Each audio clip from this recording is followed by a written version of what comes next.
Hey everybody, welcome to the JLAmember channel. My name is Jim. I'm going to do a real quick wrap up kind of thoughts on the Echo Disney Plus series that just aired um, all at the same time, all in one day. So I do want to start off by saying I appreciated that. It took me back to the old days of the I believe it was Netflix there. You could just drop a whole series in one day, and then if you were lucky enough to have the next day off or two, because it was the weekend, you could just binge, which is exactly what I did. And I'm glad that I did have the opportunity to binge all five of these episodes at once, because unfortunately, I think I would not have watched the whole five episodes in the series because I really didn't. Feel it necessary. So we're going to have some contradictory thoughts and comments coming out of my mouth. So bear with me. I'm going to keep this relatively short. If you're not familiar with Echo, it's about Maya Lopez. She must face her past, reconnect with her Native American roots, and embrace the meaning of family and community if she ever hopes to move forward. That is a great story, and that is very true to what the series was, these five episodes. Maya Lopez is played by alaqua Cox. I really hope I said that right because I truly enjoy her performance. I think she's good. I think all of the actors in the series are good. I was not like hating anyone or any of their acting. What I didn't necessarily like was, well, this is going to sound shitty because it's not about that I didn't like a story about her reconnecting with her Native American roots, because that's not what I'm going to mean. I went into this expecting this to be still kind of in the city in New York, uh, because that's where we left off with Echo, and that's where her interactions with the Kingpin were, and the other characters, the Hawkeye, the Daredevil. This, to me, I thought was setting up.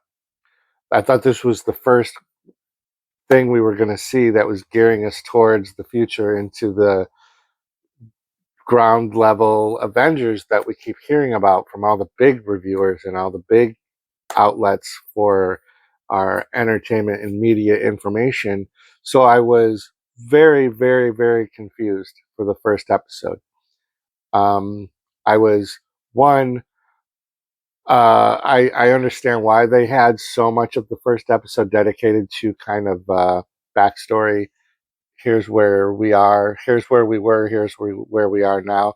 So a lot of that was replay from whatever series, Hawkeye, um, and kind of introducing the character. And then it just swerves into this Native American history thing. And I, I watched all of it, but like, I just don't know why we needed to find out the history and the expansion. And it almost seems like the whole Echo character backstory has now changed, or her power set has changed from the comics. And I get Marvel does that all the time, and it shouldn't be a shock to me, but I guess I was just expecting, which is dumb at this point, that this was setting up the Disney Plus version of the future Defenders, I guess, the street level stuff. So now I'm a little apprehensive, and it just makes me wonder what's really going on. And I'm not saying that it's not a good story. I understand Disney Plus is trying to build their consumer base by exploiting characters' ethnicities, you know, and maybe I'm being harsh to say that, but that's really kind of what this felt like to me. It almost felt like we were like, okay, we have a Native American character. Let's give her a series and exploit that. And we're going to draw in Native American people to watch because we're promoting it, or we're going to have that show on it. But they didn't promote it that way. They promoted it as like Kingpin drama in the city.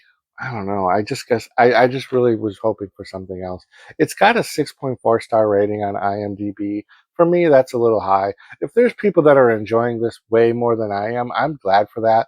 This was also like the groundbreaking TVMA rating, the Marvel Spotlight. Um, so I did have an interest in watching that too, to see what level, what lengths were they going to go right off the rip.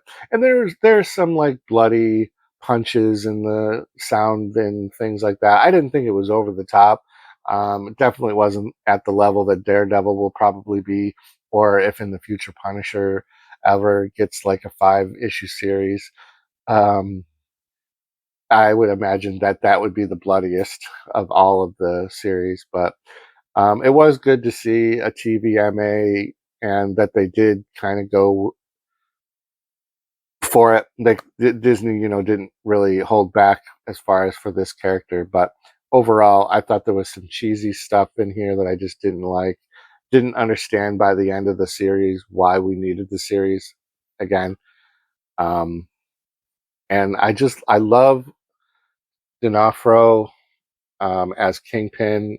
I would almost at this point rather just see a Kingpin series, um, because like I watched this for those parts. Like he was part of the reason why I wanted to watch it. I did expect a Daredevil cameo, and we get one. That's not a surprise, but overall, I don't think anyone needs to see Echo, and it doesn't set anything else up. So here's the contradiction. That's what the Marvel Spotlight is supposed to do. It's supposed to just spotlight a character, right? That's what they said the Marvel Spotlight was going to do. It's just spotlighting character, giving you a story of a character, not to set up. You didn't need to watch a whole bunch of other stuff beforehand to watch it. So it's a one shot. You go in, you can watch it. You didn't have to watch 8 other shows or movies, and then it's not setting up so that you had to watch this for the next 2,000 movies. So while I say this didn't set anything up, and I don't understand why they needed to make it, it's very contradictory to that I already knew going in that it wasn't designed to do that. So I hope that makes sense. Like, I guess I wanted to feel like even if it didn't set up, but that there was potential for her to go from where this series ends to the next step. And Marvel kind of trained us to watch things like that. So to have one dropped in all at once, all 5 episodes, that now they're saying this one you don't need to worry about it setting up anything, and you don't need to have watched anything else to see this. So it's going to take a little while for my brain to switch that mode. And then knowing that there's still going to be plenty of other shows that are going to still require you to have watched 8 things beforehand, and it's going to set up 6 years down the line something else. Anyways, so I've already gone way longer than I wanted. If you haven't checked out Echo, Disney Plus, Hulu, let me know in the comments down below. You can leave spoilers. I could care less because I don't recommend this show to anyone. Row 18, plot 20.